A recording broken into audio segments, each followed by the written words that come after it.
And we're live with a test stream of RuneScape Academy. A new player reacts to RuneScape videos. I'm going to try a react. People have been suggesting videos to watch, so I'm going to see if I can do that. And I'm trying a little afternoon stream, see if that works as well.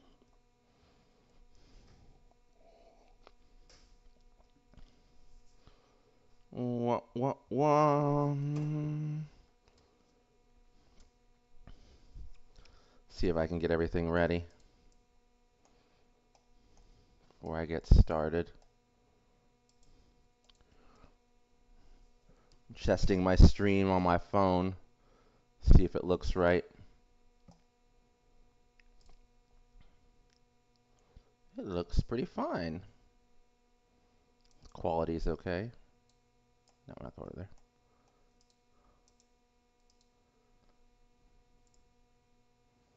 I'm going up the stairs. I was first. Welcome, Senny. Welcome, Keenan. Welcome. I'm trying out a new stream where I do a little reaction to some videos. I'm doing RuneScape, but if it goes well, I'll react to all kinds of videos.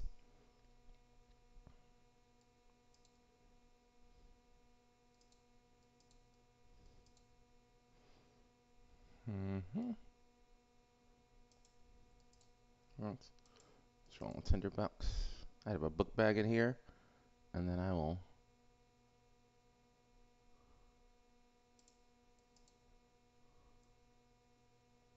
Maybe a mining kit too, in case I see some of that.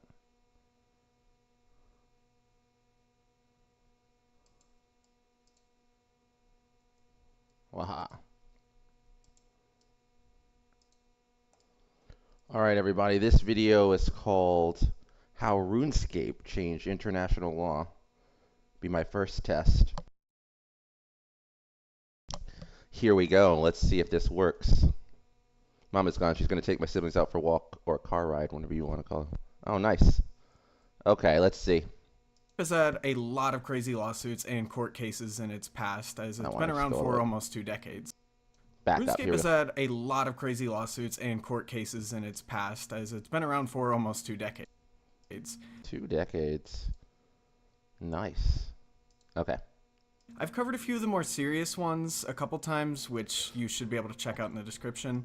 But today I'm going to be looking at a few less well-known or forgotten ones, including one that actually ended up setting an entire country's precedence on virtual goods, and went against a stance Jagex has to this day. So, before we slam the fist of justice down on some of these cases, you should slam down some enemies in today's video sponsor, Raid Shadow Legends. Oh, so I've seen this game so much. I know you hear about this game all the time, but that's because there's literally millions of people that have downloaded it and played it.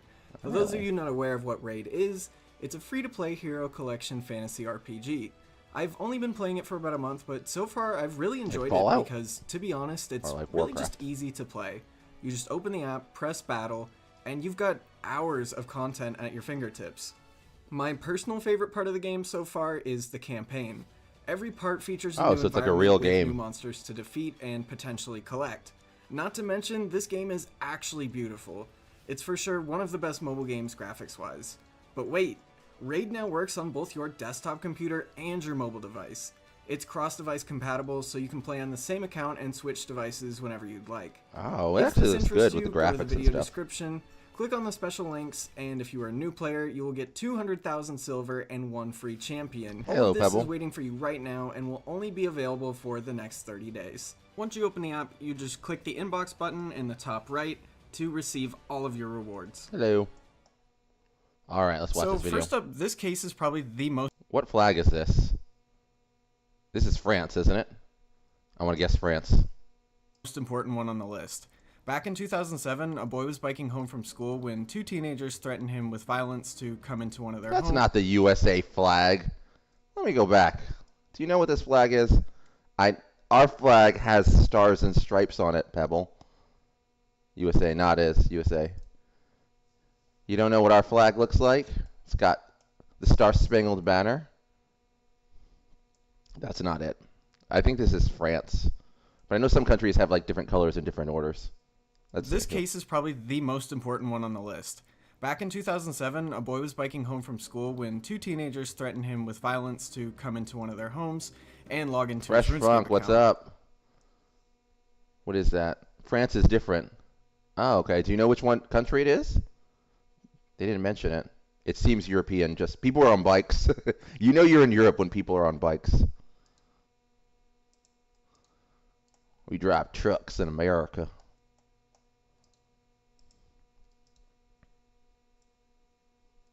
We'll find out. Hopefully they'll mention it. They forced him to trade over his gold, an amulet, and a mask. It's believed the amulet and mask actually ended up being a Fury amulet and a green Halloween mask, which at the time... Oh, they robbed him for his RuneScape stuff? They then kicked him out of the house and the boy went home.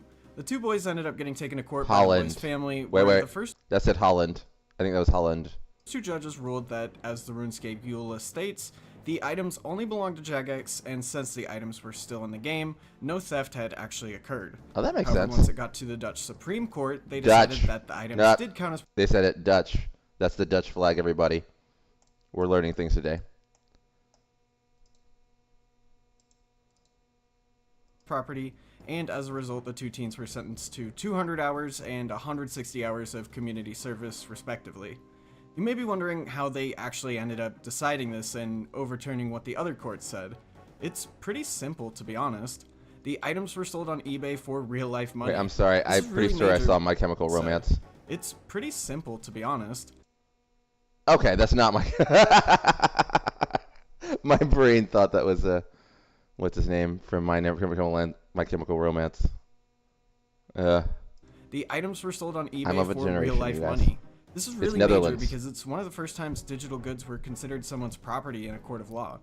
Like I said at the beginning of the video, it goes against the RuneScape end user license agreement, which states all intellectual property or other rights in any game, character, account, content, virtual currency, and virtual items in the Jagex products are and will remain the property of Jagex and or its licensors. This is good animation. You are only granted limited permission, which can be revoked at any time to use such content or Jagex product. This more or less goes... That's part of the, like, you don't own the game, you rent it. You really don't have this game, you're renting it. Well, that's different for this type of game. It's an MMO. Against entirely what the Dutch Supreme Court ruled. As more and more products go digital, I'm really interested to see if this ruling will stand. This is great animation. I'm going to find that video. May end up citing it in future rulings about similar topics. This next one I included because the author level knows 24. almost nothing about RuneScape. I hit level 24. This might work. This might be a good thing to do. Because I hear RuneScape is a 2-screen game. So I got wooden killing level to 24. And it made me laugh a little bit. So it's talking about how a 23-year-old stole 284 RuneScape accounts. 284? The reasoning the author gives is the arrested hacker did not steal the accounts to sell. Police believe the man, who has not been named, simply wanted to boost his own standing in the computer game. I'm gonna be honest, you don't fish 284 accounts just to look cool. That is theft. Dutch Supreme Court's right. Probably do the opposite for most RuneScape players. The author goes on to describe the game saying, the most popular characters chosen by players are wizards, rangers, and fighters.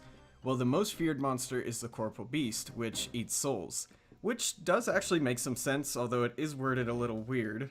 However, he goes on to say players can also buy magical potions, including one to make teenager spots disappear. And I have absolutely no clue what he means by this. No. If you have any idea, please let me know. That's not an in-game thing, I think. Well, I don't know enough about trying to figure out what he means.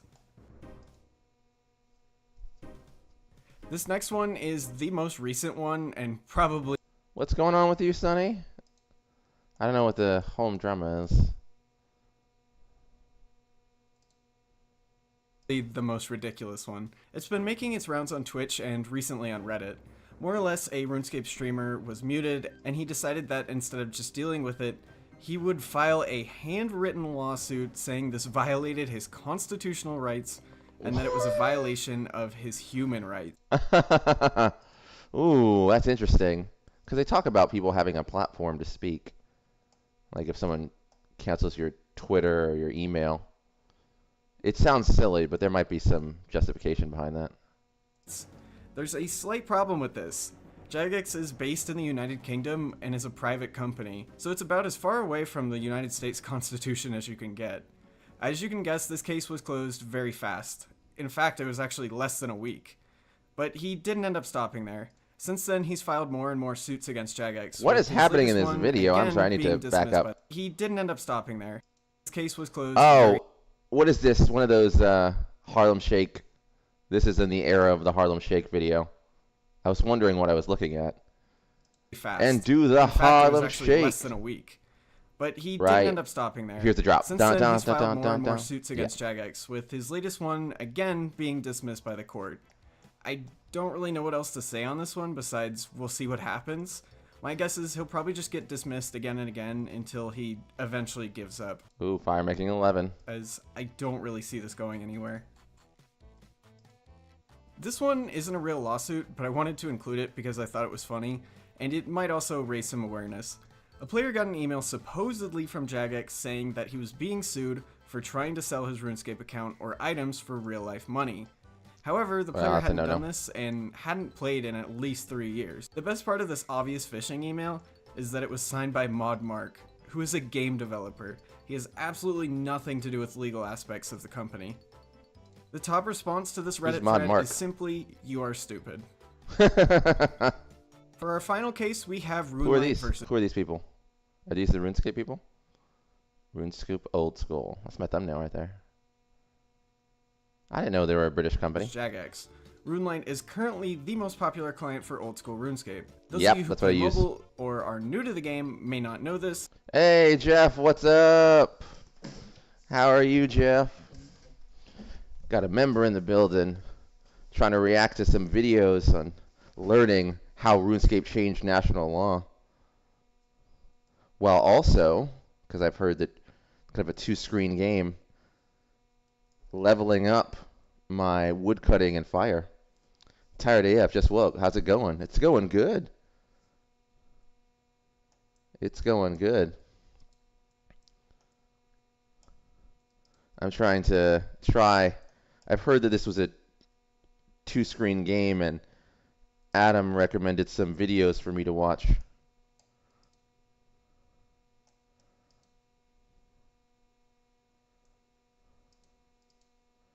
Yeah. That too. Can't light fire here. Why can't I light a fire here? What's up? No, little Adam, a different Adam. Welcome. Okay, so yeah, I'm reacting to this video while also getting my woodcutting and fire skills up. I think there's a quest that I need to have that for. Well, something Dalt. I remember yesterday, so I thought this is a good way to do both. Catch up on the RuneScape lore. But Jagex actually threatened a lawsuit against RuneLite back in 2018. Oh. But why? Well, I'm gonna keep it short and sweet. RuneLite back then had a few features that Jagex didn't really like. What? I got RuneLite through Jagex. When you open the Jagex launcher, it says RuneLite. Oh, fire making 12. Nice. Oh, members can now light oil lamps. Nice. I don't understand. I thought RuneLite was part of the legit thing. When I launched RuneScape, RuneLite was part of it.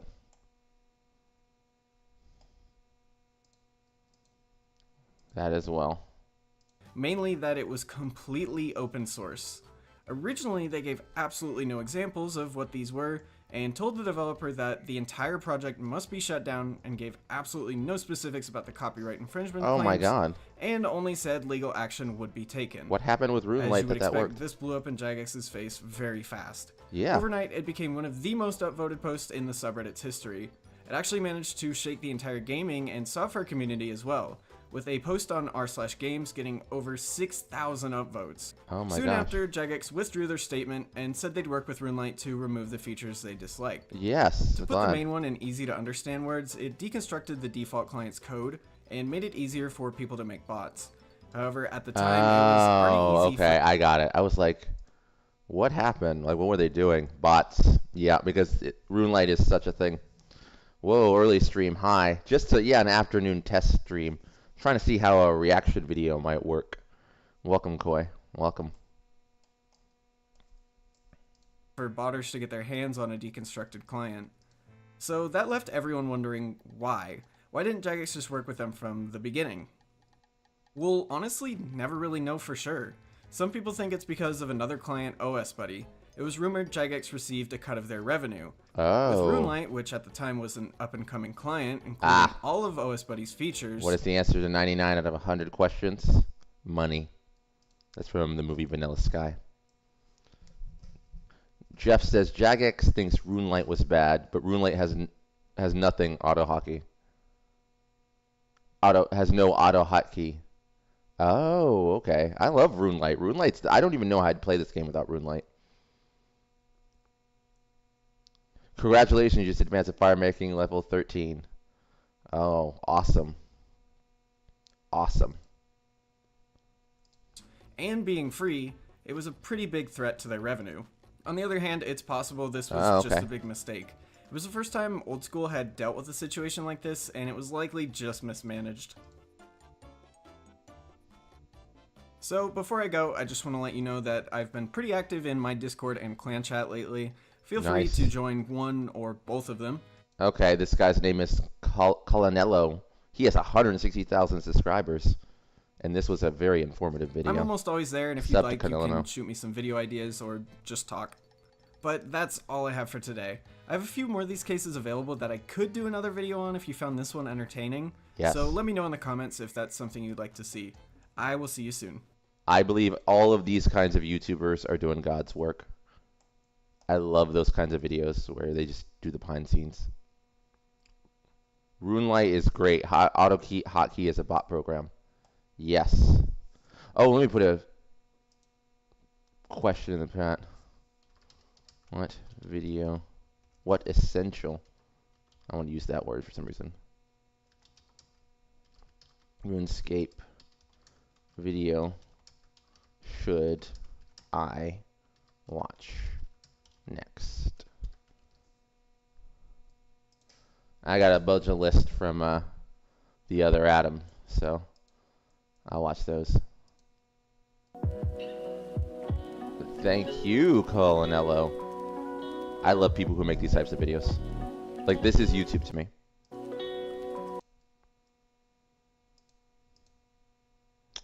Colonello. I wonder if the next video is him as well.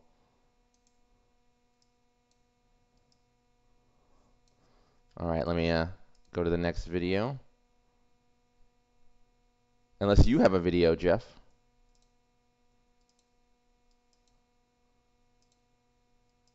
What happened to chat? When I did that.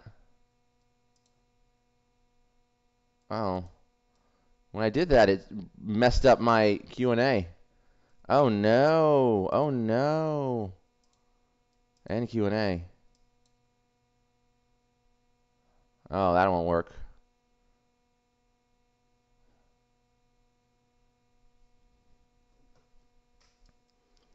All right.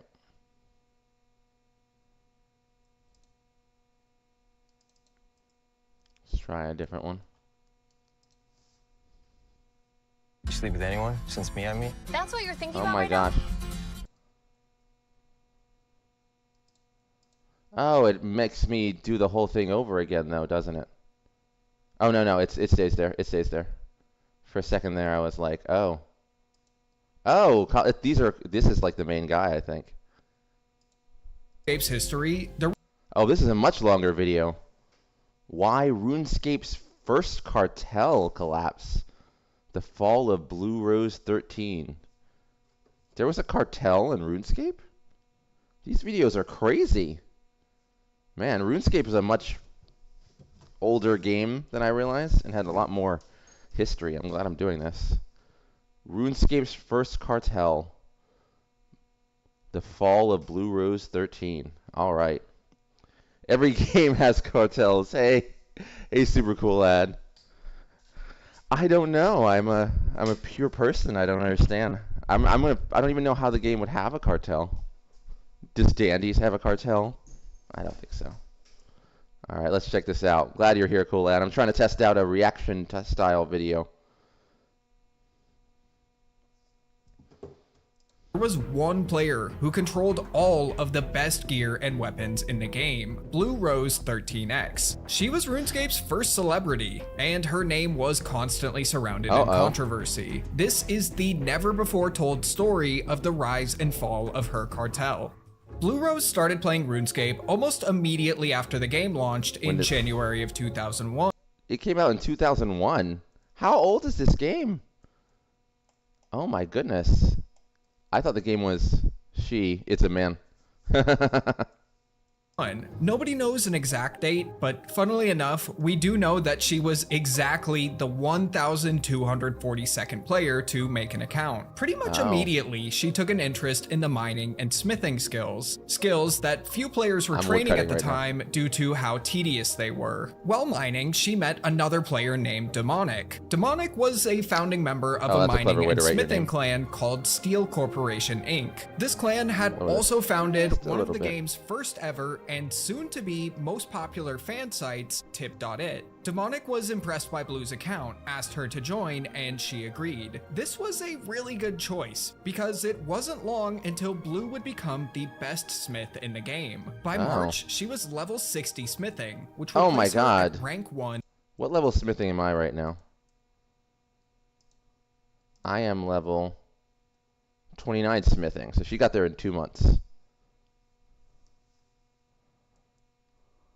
On the high scores. This was a really big deal for reasons we'll get into in a little bit. But first, how did she get to rank 1 so quickly? Grind. The early levels were likely done by herself, just mining the ores she needed, smelting them at a furnace, and smithing them at an anvil. Later, she was partially funded by Steel Corp. Demonic would mine ores and run them over to her at a furnace for free, so she didn't have to spend any time mining. But why would he do that? Demonic was just a few smithing levels behind Blue, so why not keep the ores to himself and raise his own level? How do they even know what everyone's level rank was? Of Demonic's babe. Oh, you guys chat. Let me bring you back for a second. Demonic was just a few smithing levels behind I want to pause Blue, for this because I want you guys to see this. Why not keep the ores to himself and raise his own level? Well, this right here, Blue Rose, joined March 7, 2001. This right here is what the internet used to look like, folks. This is the back in the day internet. Ooh, literally just the font and the square takes me back. Blue's rank of Demonic's babe on the Tip.it forums might explain things. Pretty soon after they met, they started dating. They even met in person once, but didn't know what to talk about, so they just quietly played RuneScape together instead. So it was a real girl. Level 60. Her and Demonic's chemistry level, solid 12. When Demonic was busy, Blue Rose also had another unnamed player who would mine for her, although this player would quit the game soon after. It's also likely she used the profit she made from selling her smith goods and bought some of the ore she needed from random players. Regardless of how she got the ore, she would soon become the most important person in RuneScape because of her high level. Smithing was the key to success and wealth in the game at the time. But why? Well, the biggest reason smithing was so important is that, unlike today, most of the gear in the game couldn't be purchased in shops or dropped by monsters. You had to make it yourself or buy it from other players who could. The game everything also was crafted. revolved around player versus player combat. When you signed up for a RuneScape account, wait a second, is that what RuneScape used to look like? When you signed up for a RuneScape monsters, you had to make it yourself or buy it from other players who could. The game also revolved around... This is what RuneScape used to look like in 2001? This is a different RuneScape I'm playing right now. Got full 3D models over here.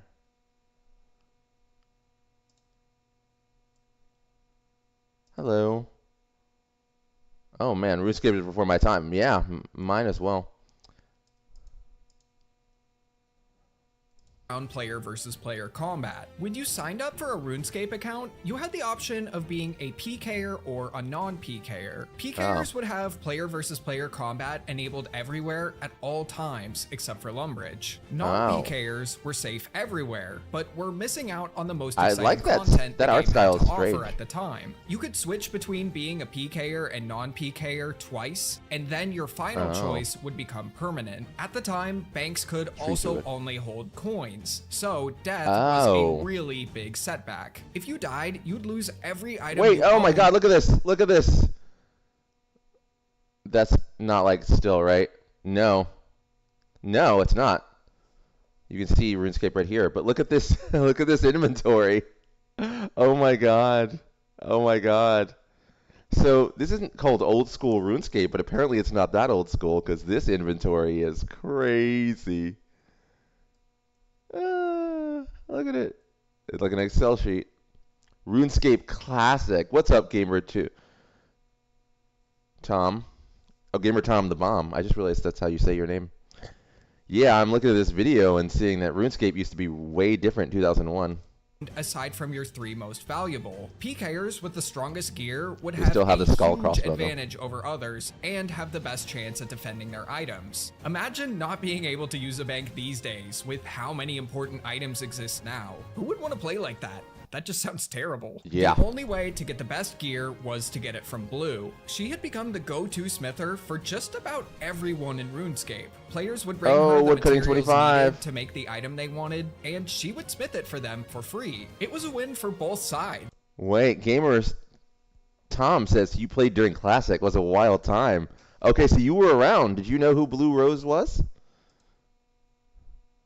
As players would get the items they wanted, I don't know how many years the Classic part was. Blue's smithing service became so popular that she became the game's first celebrity. Anyone who played the game for a considerable amount of time knew her name. She was sort of like Zezima before Zezima started playing. Who's Zezima? She became so well known that players on the Tip.it forums would even begin to rank the game for a considerable amount of time knew her name. She was sort of like Oh, this is the old school skills and quest. This is the old menu, guys. Yo, I'm here. Welcome, cool engineer. Welcome. I don't know. You will be up? Yeah, I'm a little early doing a reaction video while also getting some tree cutting and fire making done in RuneScape. Someone, Adam, recommended some videos to me, so I'm just reacting to these old videos and looking back at the old layout. It's not inferior to the new stats are in the top left-hand corner. To murder drones is very good. I don't know what that means. Is have episode.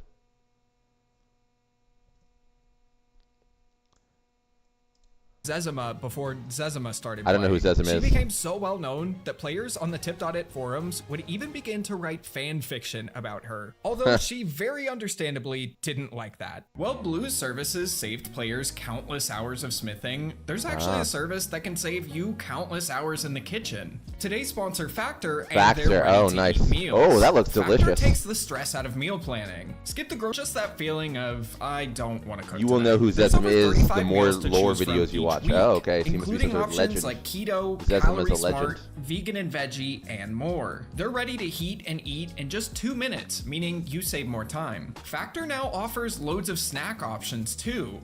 Wait, pause. First player to 99 everything? He 99 like RuneScape? That's smoothies, crazy. Juices, and small bites. When life gets hectic, Factor is also flexible. Change your order up with plans from 4 to 18 meals every week, or reschedule or pause your deliveries at any time. Get 50% off your first Factor box. I remember Homer Simpson. You can't skip commercials. It's like you're stealing television. Click the link in the description or scan the QR code. Yeah, back in the day, malicious players would also begin. Yeah, back in the day, so it was much harder, slower as well. Oh. Yeah. I just got fire making level 15. This is working. Chop trees, light fire making. Let me see if I do this, I can get both my wood cutting and my fire making skill up. Level 15 now. I'm sure the game looks so different, unrecognizable. Not unrecognizable, it's a little bit. Try to steal resources from players who weren't paying close enough attention when trying to use Blue's services. The game's only volunteer moderator at the time, Rab, says that half of his job was handling Blue Rose impersonators. Before he was given the power to ban players, he would teleport them to the moderator room on top of Al-Kharid's palace, an area that he could interrogate them in and they couldn't teleport out of. A big reason that Rab would step down from being a moderator later in 2001 was because of how much of a hassle it was banning all of these impersonators himself. The game had more fake roses than a dollar store the day before Mother's Day. In May of 2001, Jagex would do a big and much needed rework to the smithing skill. So you know how today you need 99 smithing to make a rune plate body, and I did not know that. That's a little steep of a requirement? Well, prior to this rework, you needed 99 smithing to make a steel plate body. The levels needed to make things were just all over the place. You only needed 55 smithing to make a mithril dagger, but a steel kite shield needed 84. It was really weird. So on May 8th, Jagex would rework everything's level requirements to the same ones we have today. Let me back up. I missed that. Jagex would rework everything's level requirements to the same ones we have. Okay, so level requirements are 1 bronze. Okay, blurite, iron, silver, steel, gold, members, and mithril. I didn't know about the crazy high steel requirements. That's wild. Yeah, that is wild. Smithing's a skill I also have to get. I've done almost all my skills from today. This would inadvertently be doing Blue Rose a big favor. Tons of items had their smithing level requirements lowered, so she would unlock the ability to make gear that she previously couldn't. As Blue smithed more and more powerful items and the game's player base grew, her popularity would grow with it. She would gain a lot of fans who would mine ore for her for free every so often to help her increase her smithing level. Although some weren't doing it just out of kindness, as you'll see in a moment. When she unlocked the ability to smith adamant square shields, she was absolutely hounded by players who wanted one as soon as possible. She was receiving constant messages about them and struggled to keep up with the demand. She posted on the Tip.it forums that for a while, playing was hellish due to the sheer volume of people. Some of her fans who had given her free items in the past would also now try to call in favors to skip the line and get new items first. Here's a rant Blue posted to the forums about a player who had helped her out in the past. This player got mad when Blue wouldn't promise him what would soon be the game's first ever adamant hatchet. She didn't name who the player was specifically, but this player would out themselves by commenting, "That's being a bit bitchy, ain't it?" This player, who went by the name Sausage Dog, way back. Yep, Snow, indeed. Would make a new thread the next day called "Apologies, I Can't Spell." Videos about 2001 RuneScape are quickly becoming my favorite to make because half of the forum posts I read while researching are just kids yelling at each other over pixels. This is K-Flez, this is me trying a reaction video to old RuneScape stuff. This is a video called Why RuneScape's First Cartel Collapsed, The Fall of Blue Rose. With forum signatures like Bin Laden will meet his maker soon, and George Bush quotes. In late June of 2001, Blue would reach 81 smithing. If she drank a dwarven stout, which would temporarily raise her smithing level by 1, she could now make adamant kite shields. But when players began asking her to make them, she told them all no. For the first time ever, she would be smithing this item for Demonic and her friends only. But why? Closing up shop. Well, she probably didn't want to repeat the hellish mess of making adamant square shields for free. But 17. It's actually a bit more complicated than that. Prior to Blue reaching the level for adamant kite shields, someone had discovered a duplication glitch that allowed them to flood the market with adamant square shields and other items that only Blue could make. This really annoyed her, so she vowed to only give these new shields. When OSR first dropped, I planned on controlling the market. Were you there, K-Flows, during these early days I'm looking at right now? To her friends that she knew she could trust. That way, if another duplication glitch occurred, they wouldn't flood the market. She even kept track of the exact count of adamant kite shields and who she gave them to. Whoa! Hold the phone. K-Flows, day 1, 0 hour? You were there for the first day of RuneScape? That can't be true. I feel like that's got to be cap. When did it come out?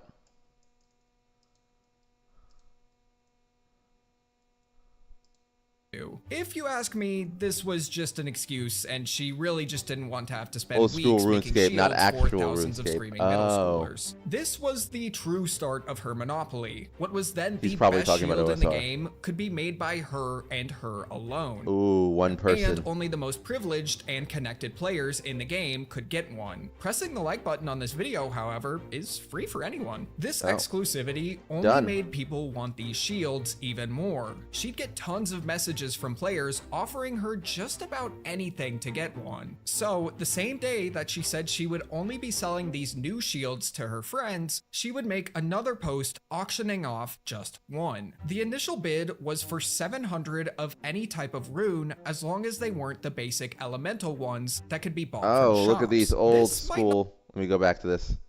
The old school runes. 700 of any type of rune, as long as they weren't the basic elemental. Oh, I love this old. Oh my god, something about this image is taking me back. I didn't even play this game at that time.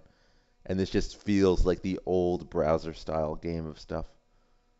Elemental ones that could be bought from shops. Money's in the corner. This might not sound like much, but this is an extremely high ask. Obtaining non-elemental runes in Classic was incredibly tough. I actually have an entire video devoted to Classic's rune shortage. If you want to watch that one, I will link it again at the end of the video. Why RuneScape the bidding ran on out of Blue's runes? auction thread got up to 1,500 runes before the backup copy of the thread I have ends, but it likely sold for much higher. The reason I think so is because a little over 2 weeks later, another shield would get auctioned off, where bids climbed to 900,000 GP before, again, the backup cuts RuneScape off. has inflation. This might not sound that crazy, but you have to remember that 1, this is an adamant kite shield, an item that sells for about 6,000 gold today, and 2, 900,000 gold was much, much, much harder to obtain back then than today. The adamant kite wasn't even that much better than the widely available adamant square shield, but people were willing to pay anything to be someone who had the best shield in the game. Think of it like people who own the third age pickaxe today. It's the same exact thing as a dragon pickaxe, but sells for 12 billion GP. Except there's a gold was insanely hard to get I've 20 plus years ago. Now, the icon of the adamant kite shield that I've been showing is actually just what it looked like in your inventory. When you actually equipped the shield, it looked exactly the same as an adamant square shield. The real adamant kite shield was the friends you made along the way, because only they could confirm to others that you actually owned one. Now knowing how much money she could make, Blue's attitude when it came to most of us were shields and every new item she could smith going forward would change. She would smith you anything you wanted if you could make her an offer she was interested in. The two main things that she wanted were ores and runes, and lots of them. Her prices weren't cheap, but if you wanted the best of the best, you had no other choice. Now, keep in mind that banks could still only hold coins. So wait. Banks could only hold money? I think he said that earlier. I love seeing plate armor. Also, the death mechanics were vastly different as well. You could only put gold in the bank, no items. Oh, that must have been a nightmare. Could you trade, let's say, 500 coal to her when you could only hold 30 items at a time? Yes, some Gamer of you Classic Tom says, oh my god. might be thinking, why not use certificates? By speaking to NPCs known as certers, you could turn raw resources into certificates. Certificates were basically a primitive form of banknotes. If you gave 5 pieces of coal to Giles in Draenor, he would give you 1 coal certificate. You could then trade the certificate they were all to another UIM. player. They could turn it back into Giles and what's get UIM 5 mean? pieces of coal. These certificates would also stack. You could technically be holding Out here trading 500 paper stocks. pieces of coal by having 100 coal Wild certificates. West. And it would only take up 1 inventory slot. Problem solved. Except level 26. certificates didn't exist until December of 2001. So the only way to trade 500 pieces of coal would be to trade some to Blue, mine some more, trade that over, mine some more, and so on. I had to do that when I got trapped in that it was too time consuming. Jail. So Blue had to get creative. In tourist trap. She wanted all of the items traded over to her in the form of mules. Mules were accounts made with the sole purpose of holding items. If you wanted to trade 500 coal, you'd sign up for 17 RuneScape accounts. You'd mine the coal on your main account and trade it all over to each mule account until Ultimate Iron Man. UIM. Ultimate Iron Man. You would send the login I'll have to watch a details video of about each that. account to Blue. She'd log in and trade the coal to her main account as she needed it, and she would give you whatever item you purchased. That may sound absolutely nuts and overcomplicated, yes, but it was legitimately insane. the best way of trading bulk amounts of items at the time. Also, luckily membership didn't exist yet, so you weren't spending your whole allowance on this process. Around this time, Blue would also sign up for her own mule If you want an invisible level boost for woodcutting, go to a forestry world. accounts. She would have one or a few accounts mining resources, and then have her mules run them over to wherever her main account was smithing. Playing like this was actually a common practice at the time, even if it sounds incredibly cheaty, and quite a few of the game's top players would do it. Wait. I want to go back and see that. Mining resources, and then have her mules run them over to wherever her main account was smithing. Playing like this was actually a common practice at the time, even if it sounds incredibly cheaty, and quite a few of Server status online. Is this the old school server? Gravitas. No more questing? Oh, yes, I am doing questing. Questing will return tonight, Gravitas. But I was recommended some videos about RuneScape history to learn. So I'm trying to watch these videos while also getting some woodcutting and fire making in. As you can see, I just got fire making level 18. But quests shall return. I completed all the free-to-play quests. Oh, when you died, you lost all your items. No gravestones. You had 2 minutes to get all your items before they appeared for everyone to take. Oh my god. Server status online. There are 768 players using this server. The server has been up for 89 hours and 10 minutes. Top fighter, archer, miner, her boyfriend, smither, cook, magician. of the game's top players would do it. The game's creator, Andrew Gower, didn't like it, but nobody was actually banned for it. In late July of 2001, Blue would reach level 83 smithing, meaning with a boost, she could now make the adamant two-handed sword. This item had existed since the Ooh. Orstar had those death mechanics at launch, but it got changed because of DDoSers. Oh. launch of the game back in January, but there was no way to obtain one. I love this 2D graphics. This was also the best weapon in the game, so players would be absolutely scrambling to try and get their hands on one. High-level players would be willing to pay anything to get one, and as usual, Blue's friends and supporters would get theirs for free. But then something unexpected happened. Approximately a day or two after Blue accomplished this, Jagex would release Rune Knight items into the game for the first time ever. The Rune Longsword, look at them on their Rune old school Shortsword, PCs. Rune Mace, Rune Chainbody, Rune Skirt, and Rune Plate Legs could now be purchased from the Champions Guild Rune Shop, and you could get the Rune Medium Helm as a drop from Lesser Demons. Not only was the Rune Longsword better than the Adamant I love this old two-hander, animation all style. you needed was 32,000 Classic, I guess GP, classic. not hundreds of hours of smithing, or the patience to sign up for dozens of RuneScape accounts. Plus, since it only needed one hand, you could do stuff with your other hand. Like wear a shield with it for extra defense. I can only imagine the disappointment Blue felt when she saw this. This might seem like some cruel joke played by Jagex. Oh, I like that but logo. Rune Knight had been in the works for a while. It had been shown off by Jagex staff in-game to players multiple times, and was even going to be purple at first. Perhaps they changed the color to blue in honor of Blue Rose. I have nothing to actually back that up, I just think it would be cool. Now, even if Blue Rose had the smithing level to make these newly released items, she couldn't. Rune Knight rocks actually didn't exist yet, so it was impossible to smith any of them. But this day wasn't entirely a loss for Blue and her empire. Jagex had also updated banks to be able to hold items. Finally. This would make managing resources and trade. Oh, look at that. That's the old school bank. I made a video about how frustrating I found the bank system. Much easier. No more need for complicated mules. Except Blue hated it. She felt the bank was too slow and preferred to use mules instead. She had begun smithing in much more remote areas far away from other players to avoid attention, something that she could only accomplish with mules. But I mean, nothing was stopping her from just continuing to use mules instead of the bank, right? Well, Andrew had actually told the player base that when item banks were released, mules would no longer. There are a couple plugins in OSR that help make the bank a bit more bearable. Yeah, I need to order my bank account big time.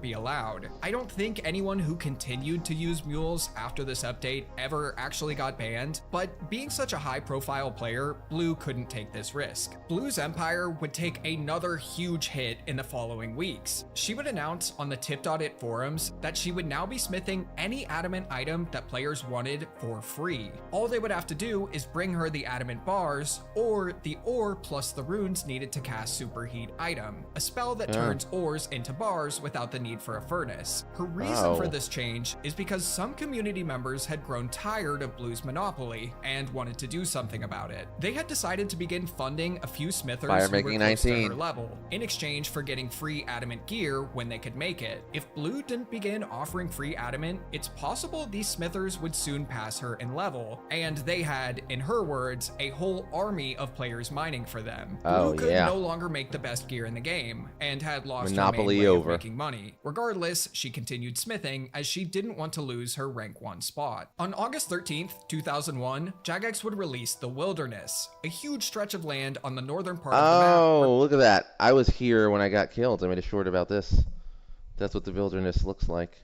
Yeah, just random death spot. PKing was enabled everywhere. They would remove the PKer and non-PKer system and make everywhere a safe zone aside from the Wilderness. The Wilderness was a very important update for Blue because inside it were the first ever Runite rocks. A large variety of new rune weapons and armor that had never been released before would now be smithable too. At the time, Blue was 84 smithing, so with a Dwarven Stout, she'd be able to boost to 85. The exact level needed to smelt Runite ore into Runite bars. However, she was far from the mining level needed to mine Runite, 85, but she planned ahead for this and had made friends with most of the highest level miners in the game, who, when the Wilderness released, were just days away from hitting 85 mining. Some would give her the ores for free, others would give her some in exchange for a smithed item, and she would also use her now massive bank to buy some. The finished products would sell for way more than the cost of the ore, except for rune full helms, because along with the Wilderness, Jagex also quietly introduced greater demons which could drop them. She was now making money again thanks to Rune, but as her levels continued to rise, so did the amount of controversy surrounding her monopoly. Blue Rose's reputation was and had been in a really weird spot for a while. I dug through hundreds of forum posts while researching for this video, and on multiple occasions, she was called bold. Fire making 20. I'd play 2Dscape. It looks cool. It really feels like you know what it feels like? It feels like an RPG version of the game Doom. Like it has the art style of Doom, but an RPG. The nicest person in this game, while others called her the worst. Everyone had their own reasons for believing which was true, but it mainly seems to boil down to if she would give them the item they wanted. A clan named the Holy Order even hated her so much that they would place a 1 million GP bounty on her head. Anyone who Jeff says, I tried on a private server. It was weird for me. Oh, man. Killed her in the Wilderness and could prove it would receive the prize. Unfortunately, whether they paid up or not has been lost to time. On September 22nd, 2001, Blue would reach 92 smithing, meaning with a boost, she could now make the Rune Square Shield, the new best shield available. Knowing how crazy players went for adamant kite shields, they'd lose their minds for the first Rune Shield in the game. Blue could make absolute bank off of these, but much like with adamant kites, she once again said she wouldn't be making any except for some for Demonic and her friends. In a forum That makes post, sense. she explains why. To be honest, I've seen enough of the two-faced nasty side of too many RuneScape players through free smithing to even consider making them widely available. It's plain as day, 85% of people are just polite to my face. Having a bounty on your head is dope. To make a profit. Yes, that's how you know you're really worried about other smiths doing business by making adamant items for the general public for free. She had crushed their plans and severely stunted their leveling. Sleep with the fishes. She could still make money without making rune squares, as other rune items were still in demand. Although, much like with adamant kite shields, she would quickly change her mind. She would post 2 days later, "I may as well trade the odd rune square. I'm damned if I do and damned if I don't, so I'll just do what I damn well feel like." Okay. She was right. If she kept the shields exclusive, players would complain that they couldn't have one. But if she sold the shields to the public, they would just complain that her prices were too high. One day, after Blue unlocked rune square shields, her haters would get a big reason to celebrate. On September 23rd, 2001, Jagex would release the Dragon Slayer quest, and along with it, a new shop where you could purchase the rune plate mail body. This would be a big blow to her potential profits. If this item had never been released in this shop and players had to wait for Blue to get 99 smithing to make them, I'm almost certain she would have earned hundreds of millions of GP selling them. Instead, anyone could buy one for just 65,000 coins. Fun fact, the reason that the price of 65,000 was chosen was because the max cash stack at the time was just 65,535 coins. If you picked up any more than that, it would actually start a second stack of coins in your inventory. That's a weird number to On start September at. 28th, 2001, Blue would achieve 99 magic. She had been using all of the runes she was given in exchange for her smithing services to level the skill. Not only was she the second person ever to get a 99, it was in one of the most expensive skills in the game. It was a great day for Blue, even if she didn't see the level up message in chat due to how many people were surrounding her asking for a rune square shield. Now, with magic out of the way, she set her sights on crafting, and future items she sold would often need to be paid for in crafting materials. Throughout the course of October and November, she would slowly continue to gain levels, unlocking more and more powerful weapons and armor. Thankfully for her, Jagex wouldn't release any new rune items in shops or from monsters during this time. By the end of November, she had managed to reach level 98 smithing, meaning with a boost, she could now smith every item in the game. Most notably, the powerful rune two-handed sword, the new best weapon in the game. Players report that the first few swords sold anywhere from 1 to 3 million GP each. But seeing as that was a lot more back then, shield sold for earlier in this video, I wouldn't be surprised if they sold for even higher. Much like adamant square shields and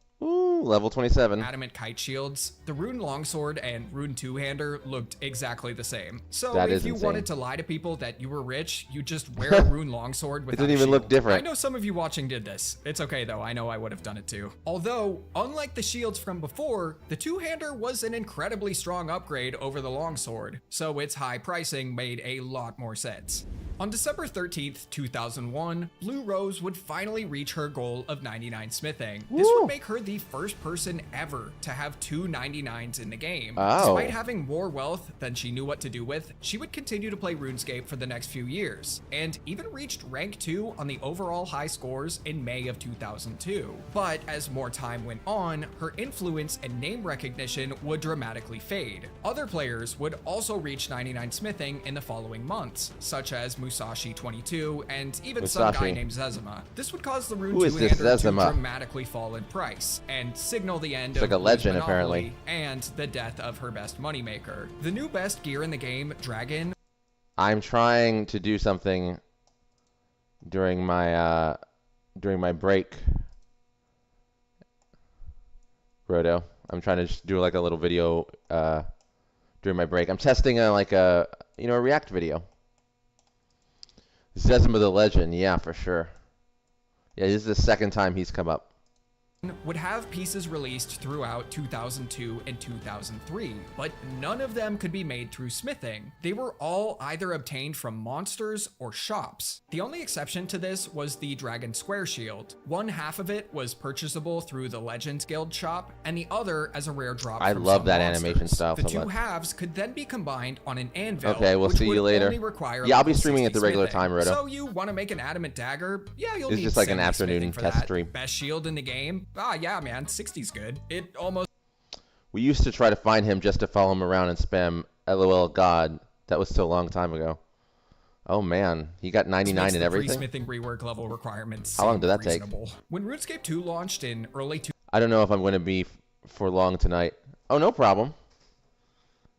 Did you get that? Are you working that job you talked about? 2004, Blue would continue playing the game, but she quit soon after. It's not known exactly why she quit, but it was objectively a very different game from Classic. And she was wealthy enough to do whatever she wanted, maybe even too wealthy. There's no credible sources on 21. what her bank value really was at the time. No, it's because I don't play RuneScape. Oh, okay, understandable. But the number 3 to 4 billion gets thrown around a lot. Doing some napkin math, assuming she had 4 billion, that's more than enough to buy the best gear in the game, every rare item, and still have, I don't know, 3.5 billion left over. Fast forwarding a decade, she would briefly return in 2015, but under a different display name, and would quit again soon after. Since then, she's largely vanished from the internet, and nobody from the RuneScape Classic community seems to have any contact with her. So no one is really sure what she's up to these days, and it's even believed that her original account was hacked, so her massive Blue Rose. Gone. But her legacy and impact on this game's history is something that will never be forgotten. Remember that video I mentioned about RuneScape Classic's rune shortage? Check that out on the right, and thanks for watching. It might be on the list I was given. That's crazy. I like seeing the old school RuneScape stuff. It's cool. Let's go on to the next one. I'm just going from a list that Adam gave me. The best racer between us.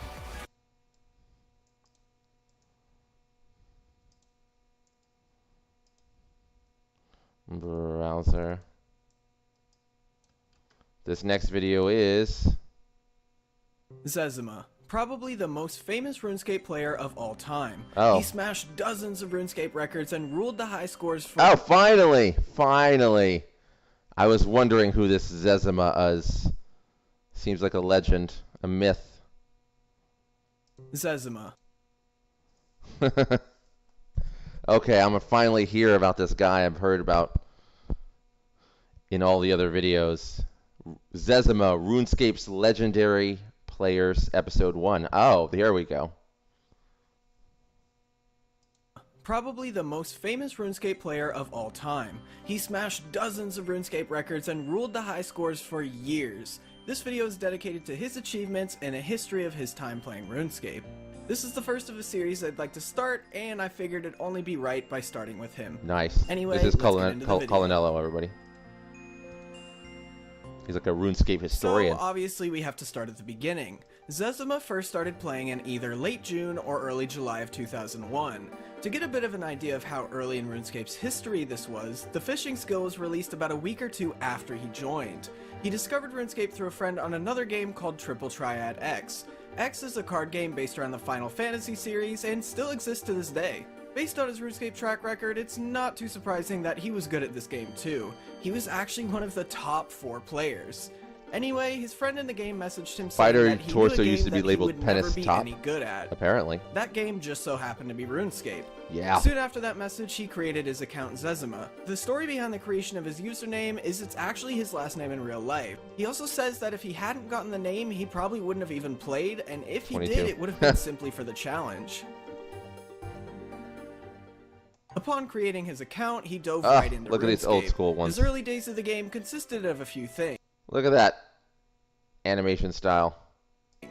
First was spending quite a lot of time in Lumbridge as it was a safe area. He was afraid to leave it as PKers were always just outside the city. He spent a lot of time training in the Goblin Hut as a result. One day he accidentally left the safe area and was attacked by a player in full iron. He ended up killing the other player in about 3 hits. For those that didn't know, the first few months of Classic had PKing almost everywhere in the game. You could choose to be a non-player killer, but you could only change the setting twice. Now, to skip forward a bit, smithing quickly became his favorite skill. A bit over a year after starting the game, he achieved his first 99 with it. Just like Blue Just Rose. a few months later on November 10th, he got his second one, which was cooking. Zezima continued to train his account, and less than a year later in October of 2003, he managed to achieve the #1 rank in all of RuneScape. Zezima kept this position on the leaderboards all the way until the release of RuneScape 2. This was because he chose not to train runecrafting when it first came out. As a result, he was passed by Feels like a Chopper Nintendo Man, 64 game. That is it. That is correct. Two at the time. You nailed it. By the time Zezima began training, Chopperman had already gotten to level 73 and beat him to the 1700 skill total. In just 2 short days, Zezima got to level 63 and soon after took his rank 1 position back. After this, Zezima continued training as usual. A few notable achievements over the next few years are being the first player to achieve 99 Slayer on July 9th, 2005, getting the maximum total level twice in 2005, and being ranked in the top 100 of every single skill in the game on March 19th, 2006. Oh. There are far more achievements that happened during that time, but there's just way too many to name. Anyway, 2007 rolls around, and by June, he became the first person to ever achieve 1 billion total XP. Around this time, Zezima began to slow down his competitive play. 1 when Summoning billion. released in 2008, he was behind quite a few other players in its ranks. Soon after, he announced that he had decided to finally quit playing competitively. He posted a video about it to his YouTube channel, stating that the game seemed to be getting 99 summoning. What was summoning? over time, and that this caused him to lose his sense of accomplishment. I would link to the video, but it appears every video on his channel no longer exists. Finally, Zezima's reign as #1 on the high scores ended. After 2008, he... Oh, look at these high scores. It's an RuneScape 3 skill now. Oh, okay. Look at these high scores. Oh, it's by XP. Level 2000. Zezima was 2. Blue Rose isn't on here anywhere. I forgot that this game switched off to another game. Although he stopped playing competitively, that doesn't mean he quit entirely. Most players don't seem to know that he still plays RuneScape actively to this day. 1.14 He's achieved 99s in newer skills such as Divination and Invention, and even has 200 million XP in Divination. Along with this, on November 2nd, 2013, Jagex awarded him the Lifetime Achievement Award at RuneFest. Other than his accomplishments, wow. He also actively streams on Twitch. Lifetime Overall, Achievement. Zezima is absolutely the most popular RuneScape player of all time, and he has achieved Show me a picture so of much him. in his time playing. He's achieved so much that this video would probably take hours if I had to describe all of them. Yeah.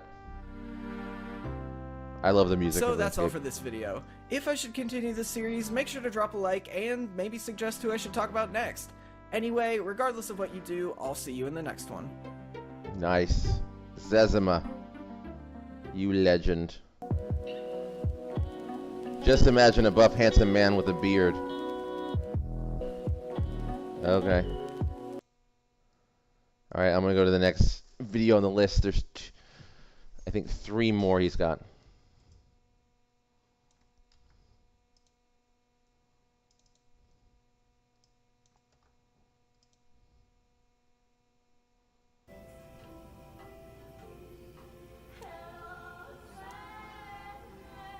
Everdread was the first player to reach... Okay. Everdread. 13 minutes. This is the same guy. Alright, so this guy must make all the best videos, because these are all the videos on the list. max level of 99 in any skill. Colin. RuneScape's creators thought this was impossible. So what skill did he choose? How did he beat everyone else to 99? And why did nobody believe it could be done? This is the untold story of Everdread. Our story begins all the way back in January of 2001. Look, this is Colinello. I like seeing this. This is the evolution of his face reveal. Nice. He's got his name in the back. That's cool.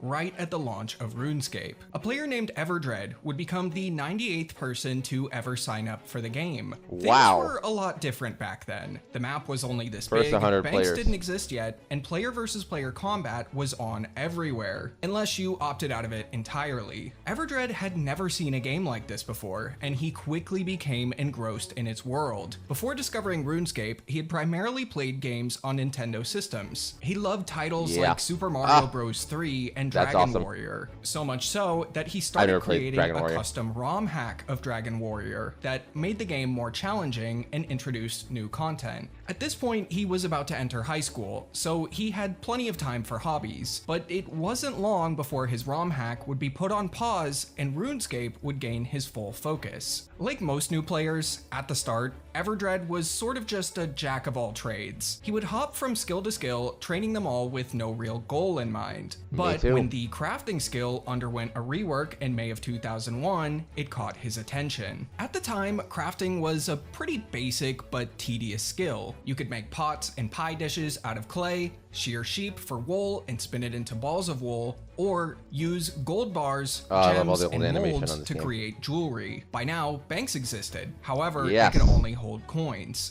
Still the coins. If you wanted to craft pretty much any piece of jewelry in the game, it was a long and time-consuming grind. You could buy a ring mold and mine the gold in Remington, then turn the gold ore into bars nearby in Falador. But gems were truly rare. There were no gem rocks, but you could get lucky and find a gem while mining. Otherwise, the only way to obtain them was by hoping that you get some while fighting monsters. Now, when they first launched, there was no real reason for jewelry to exist. It was purely cosmetic. But soon after the crafting rework, magic also underwent a big overhaul. Included in this overhaul was the ability to enchant amulets, which gave them stat boosts. Luckily, Everdred started training crafting before this update, and now, not only was jewelry in high demand, he had the levels to craft most of it. Everdred would soon become a go-to source for these items, as despite having a crafting level that apparently I in old school was RuneScape about or classic level 50, RuneScape, he was one of the highest levels in the there was game. only like he would one post high to the level RuneScape character fan forum server. tip.it that players could find him at the Falador Furnace on certain days if they wanted to buy jewelry from him. But he wasn't just making jewelry for the general public. Everdred had become friends with another tip.it frequenter who you may have heard of named Blue Rose 13X.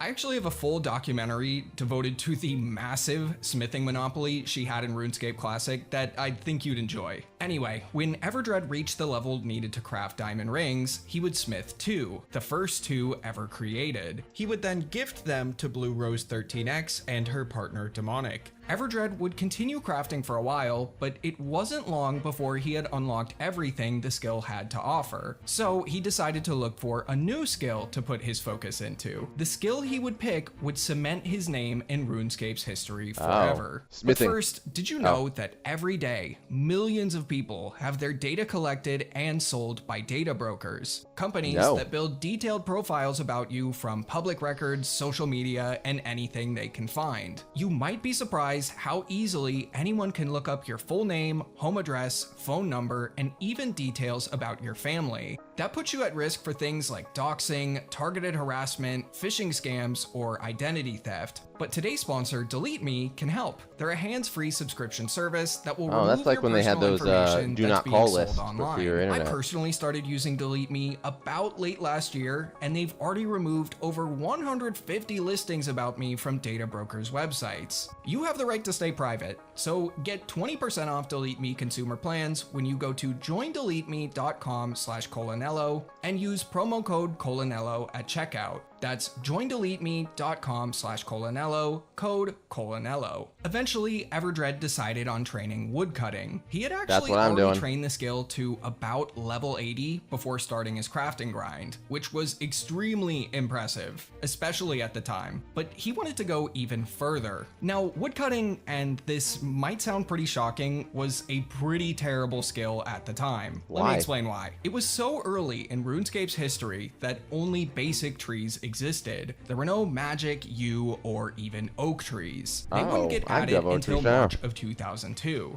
This meant every time you chopped a tree, it would give you a single log and then be chopped down, forcing you to wait for it to respawn before you could chop it again. Unlike the higher level trees added later, you couldn't just AFK for minutes at a time while your character steadily filled its inventory with logs. Okay.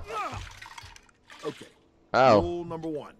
You never saw me like this, even though I still look very cool. You look like a kidney stone. And you look like someone who would know what that is. Now.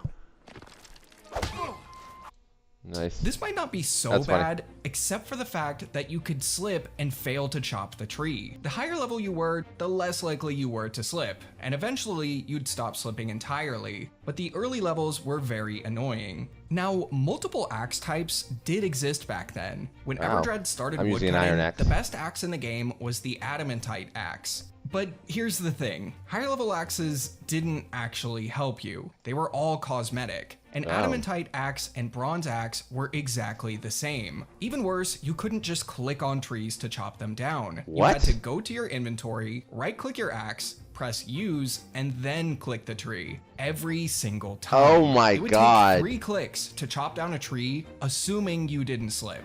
And the cherry on top is that there was no way to tell how much XP you actually had in a skill. All you knew was your level, so you'd have absolutely no idea how close you were to hitting the next level while training, which especially in the later levels could be super demoralizing. This all sounds pretty terrible, but there was a silver lining. I just hit 28. These days, chopping down a regular tree gives you just 25 XP, but back then, the amount you got scaled with your level. At level 1, you'd get about 26 XP per log, and at 99, you'd get about 198, so not bad. Everdred would do all of his woodcutting in this forest just west of Lumbridge Castle. That's me! With trees densely packed throughout the area, it was one of the most efficient spots in the game. Everdred would even nickname this spot Everdred Forest. But I'm in Everdred Forest right now. Today, the nickname never quite caught on with the rest of the player base. Watch me. Not like it matters much anymore, seeing as how RuneScape 3 has replaced this forest with a massive crater, or sometimes a beach,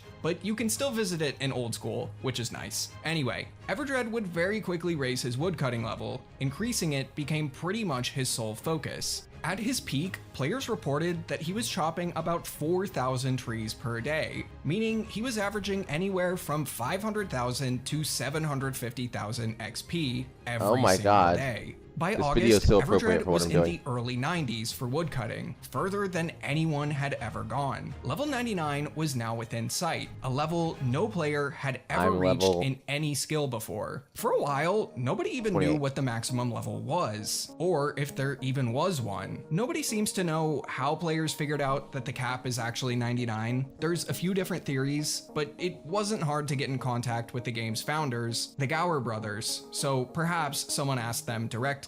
Regardless, it was widely accepted by now that 99 was the cap. But even if players knew 99 was the cap, nobody ever thought someone would hit it. Andrew Gower has famously said, "We never actually expected anyone to reach level 99 in any of the skills." Oh my God. Level 99 requires a little over 13 million XP in that skill. For most skills, this means hundreds, sometimes thousands of hours of grinding it. It takes so long that by the time you reach level 92, you're actually only halfway to 99. I've heard Andrew that. designed the XP curve so that you would unlock most of a skill's content long before you hit 99, because he didn't think anyone would be committed enough to get even close to the cap. Boy, was he wrong. He was wrong. Everdred was on the verge of making history, but he would soon take a break to do something else historically significant. On August 13th, 2001, The Wilderness was released. Player versus player combat would be turned off everywhere except for here. But fighting other players wasn't the only thing The Wilderness had to offer. The further you went, the more treasure it had. Some monsters dropped the valuable new Rune Fullhelm, and the game's first Runite rocks. I died in The Wilderness. Most interesting of all, Jagex would not update the world map to display what the Wilderness had. They wanted what was inside to be a mystery, but of course, that didn't stop players from trying to map it themselves. Everdred and another player named R2Keen2 would take it upon themselves to screenshot and map the entire wilderness. They did so pretty quickly, and just a week later would publish it on tip.it.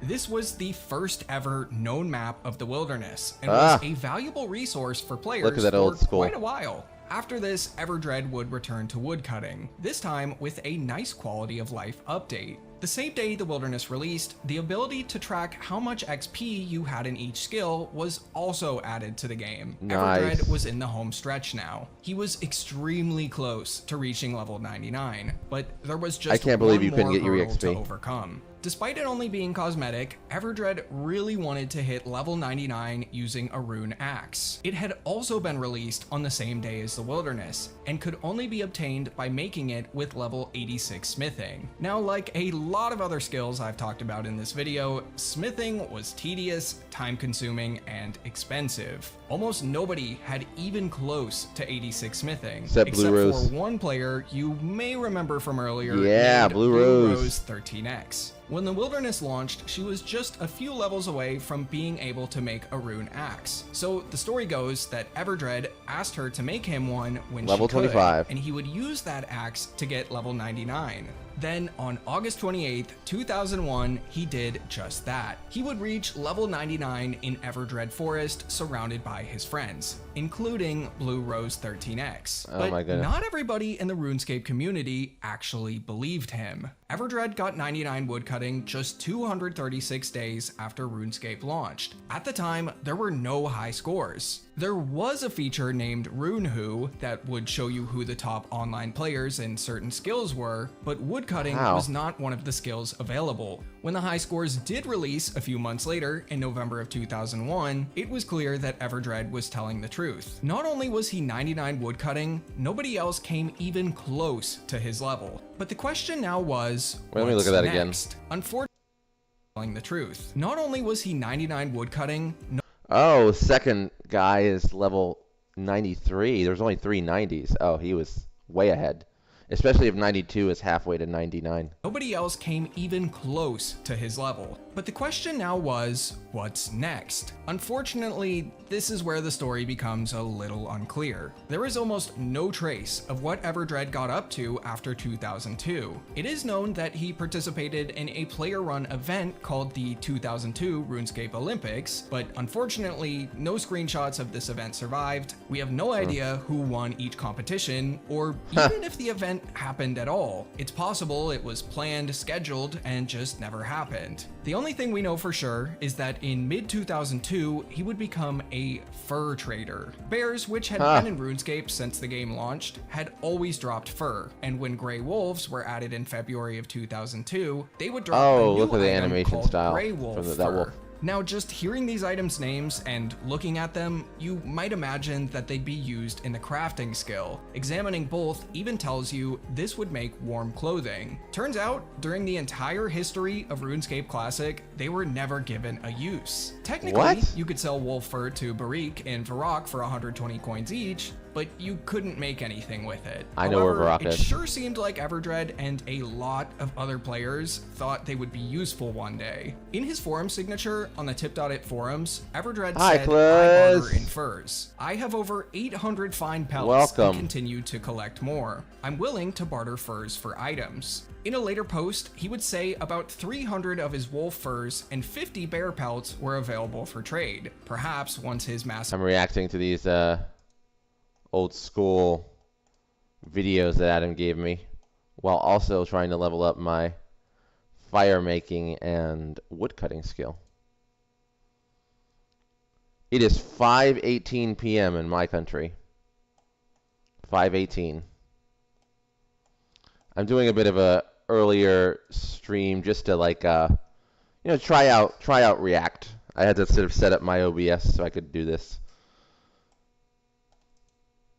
So I'm seeing how anyone likes it. If anybody shows up and cares. He realized he wasted months collecting them, he left the game forever. Although player rumors suggest he quit in 2004. Perhaps when the game transitioned over from RuneScape Classic to RuneScape 2. Midnight in Italy. We'll probably never know Everdred's true fate, but he absolutely made history when he was here. Check out the video on the right to learn more about RuneScape's first year. There were massive clan wars for control of major cities, hitmen, and so much more.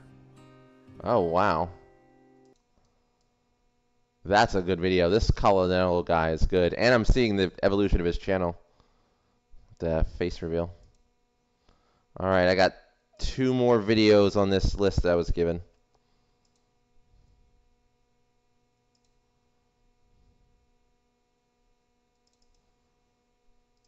All the way from Italy. It's close. Do a quest. not enough players returned to the game in 2011. There were 3 years spent with no wilderness, no free trade. That just plummeted this game's population. I'm gonna do quests tonight. Even though the wilderness and free trade came back, these players were gone. They didn't care about RuneScape anymore. Were they gonna come back and try and catch up with all this shit? They're gone. Okay, they're not coming back. Jagex was in a rough spot, resorting to microtransactions for the first time, implementing loyalty programs and discounts to keep people members. 10-year veteran cape, rune crafting, your worst nightmare. There's 10-year veteran cape. Is there a 10-year veteran cape still now? Does that exist? Now a mini game that makes it easy as fuck. Come back to us, please. Double XP weekend. You like double XP? I know you like double XP. You can do that. We fire making. You hate fire making? Well, guess what? Now you don't have to do it in a line. You can fucking throw the logs on top of the one log you on did. RuneScape 3. On fire. Please come back. Safe to say, all this shit was not enough. RuneScape was still RuneScape. They needed something big, something crazy, revolutionary. So the focus shifted from trying to pull old players back into finding an entirely new player base. I mean, there's huge MMOs taking over right now. You can't really convince people to play this one. So the solution here was to modernize the game. Players were encouraged to sign up for the Evolution of Combat beta. Players who were able to rush to try it out. You could wear whatever gear you want, try it out on any bosses or NPCs in the game, do PvP. I've never played a game with an ability bar or little squares on the screen that I have to click, like World of Warcraft. I've never played World of Warcraft, but every time I've seen it, I see all those things all over the screen, and I'm assuming it operates in the same fashion as you see here. You're fighting something, you click on one of the squares, and your guy does something correlating to that square you click. That's what RuneScape had now. But going from a one-click attack system, that's a big drastic change, and no one really had interest in learning all of that. We are simple people with simple mechanics. This is not simple. I don't like it. I'm scared. And no one was clicking them because they've never had to click an ability square in their life. You could use your keyboard to use the abilities. People are button mashing like they're playing Street Fighter. What's up, Cheddar? There was like this adrenaline bar that built up over the fight. Magic spells worked differently. People were dual wielding swords, special attacks. What is this I'm looking at? Is this the RuneScape 3 thing? Gone.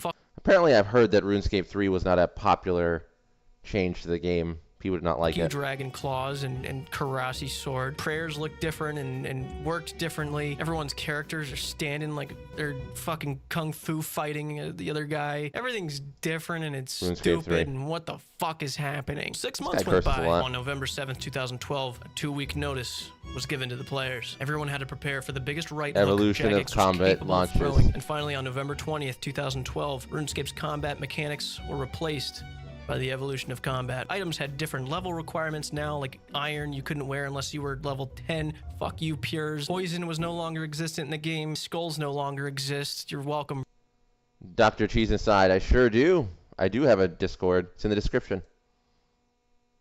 I'm just trying my first React video to RuneScape. I just started playing a week ago. Let me know. So someone made a list of all the videos that I should watch to catch myself up on RuneScape. Reddit. The market went through a catastrophe. Item crashes. Items became useless. Armor became worthless. People's banks depleted. Account builds ruined. Players continued to... at this point, players had one of two options. Get used to EOC and learn it, or leave. Jagex was even paying content creators to make videos about the EOC under the table NDA. Don't tell anybody, we're paying you. RuneScape Iceberg is a good one. People were not... Oh, there's a video called RuneScape Iceberg. If you know what the name of the video is, you can drop it in the Discord. This is a video that was put in the video section of my Discord. Not okay with sponsors being in the video. You were a sellout for putting an ad in your video, even though there's pre-rolls. What the fuck was that about, by the way? It was a different time. It was a weird time. I didn't like that time. Imagine a content creator being financially supported by the game that they play and make a living from. Yep. Disgusting. Majority of players, they were out. It appeared that RuneScape was on its last leg. But then the community was introduced to a couple protagonists that would go on to change everything. Is this chapter 4? Is this Decima? Old school RuneScape. It all started with a man you might be familiar with. Brian might as well. I love the pussy! Who's this? Stefan, we're streaming on the RuneScape channel. Are you kidding me? Get out. Soup. I just want to let you know that below is a petition to bring back at least some servers of the old RuneScape. January 10th, 2013. Was this the day? So if I'm understanding the lore of this game right, Classic started January 2001, and then it went all the way until the game kind of got ruined, and then became RuneScape 2 and 3. Oh, I'm so sorry. Let me fix that right now. Well, first of all, let me send you this Discord right here. And then let me change it in my let me edit it.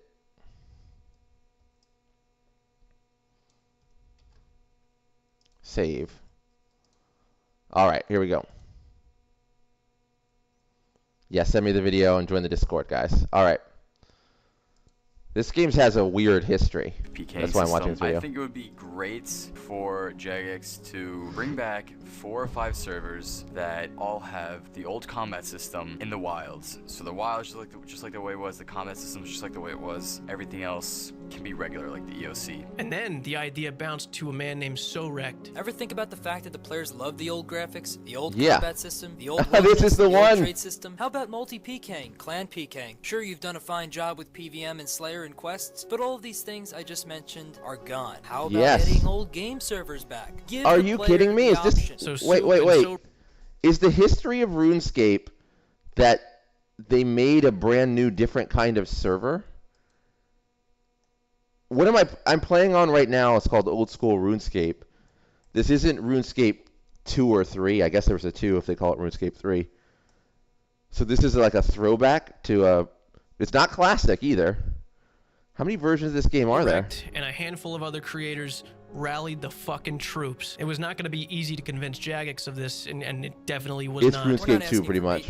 We don't want to copy our characters over. We can start fresh. They had to be loud, get as much support as possible. One creator after another was helping support and make people aware of this petition. 44,757 signatures signed in support of bringing back 2007 servers. That's what we called a goddamn victory. Jagex proceeded to put 2007 servers.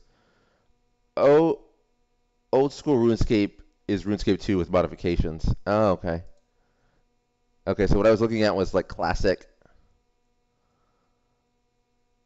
Up the first of hundreds of polls, getting support from over 10 times the amount of people that voted on the petition to vote in the official poll to bring back servers. And within the month of that poll going up, Old School RuneScape servers were up. I won't go into too much detail about that initial launch of it. I interviewed Sorect on our Bank Stand-In podcast. It was awesome getting to talk to the guy who changed so many of our lives and started careers for so many people. It was great talking to him. You guys can go check that out. So it's down there. This huge community was born. 8 years later, here we are, a game that we built through polls and voting and talking and discussing. This game has... So this was something the players brought back.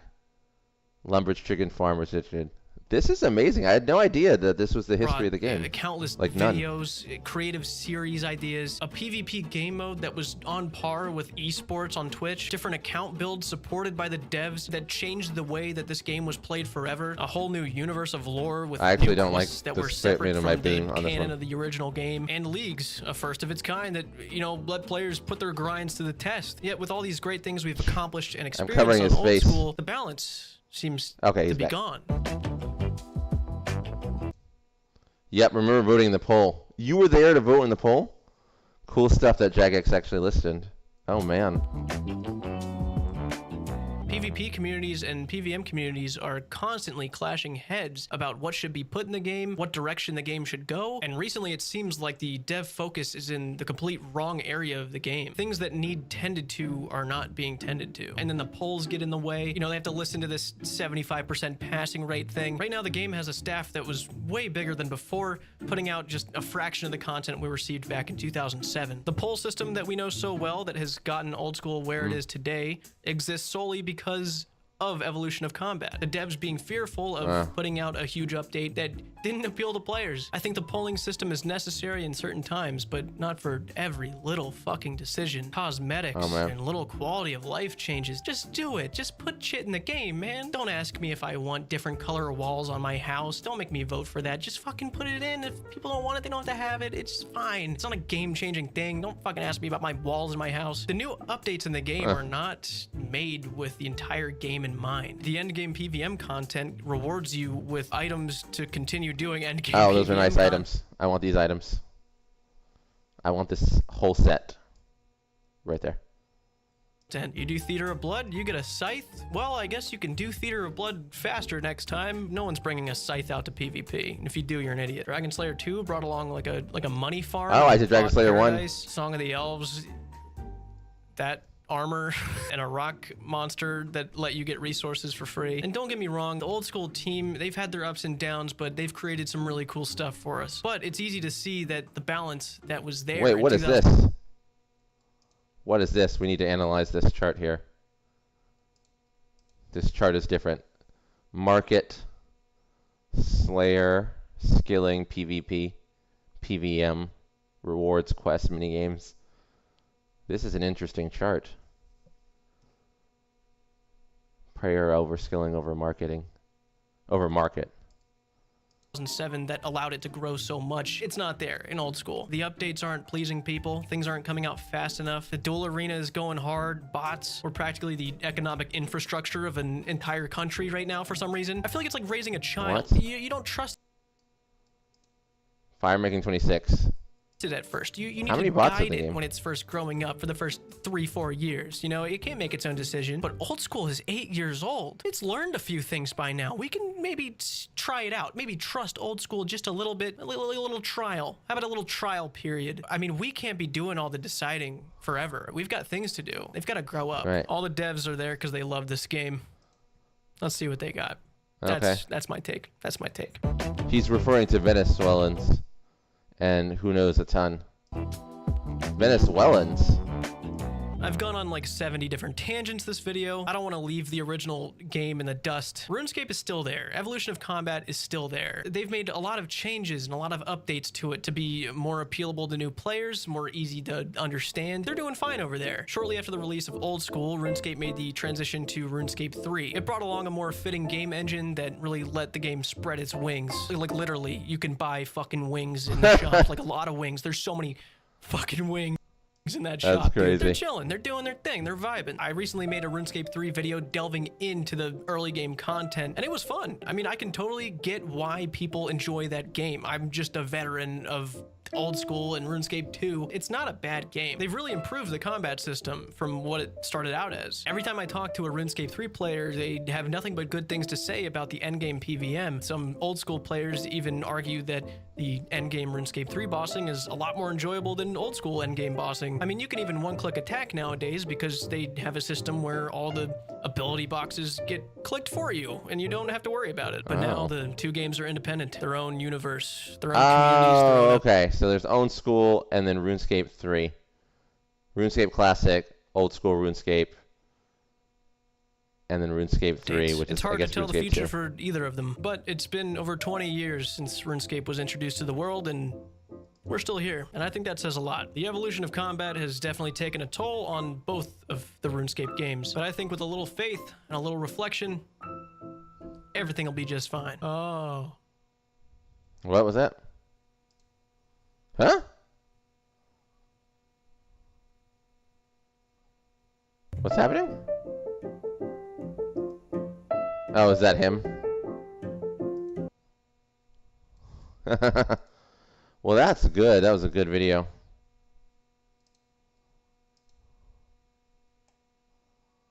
All right. Well, that was a fun trial thing. I'm going to finish all these logs and then use this lamp for something.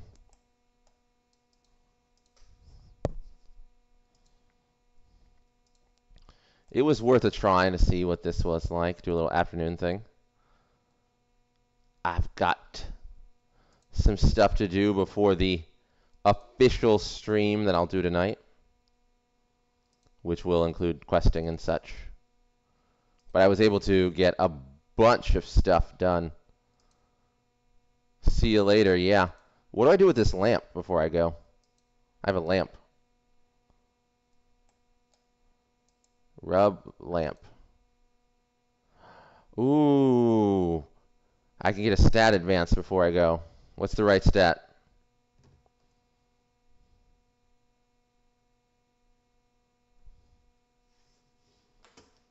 Oh, he just gave me a lamp that gives me stats. Maybe agility. You want though? Herblore. You know what? I'll save the lamp for later. More people to vote. All right, thanks guys. Thanks for tuning in to my my trial of this. I'll be able to look at it later and see how it looks. Yeah, always talk to the genie guy. Lamps are nice. Goodbye. See you guys later. Bye.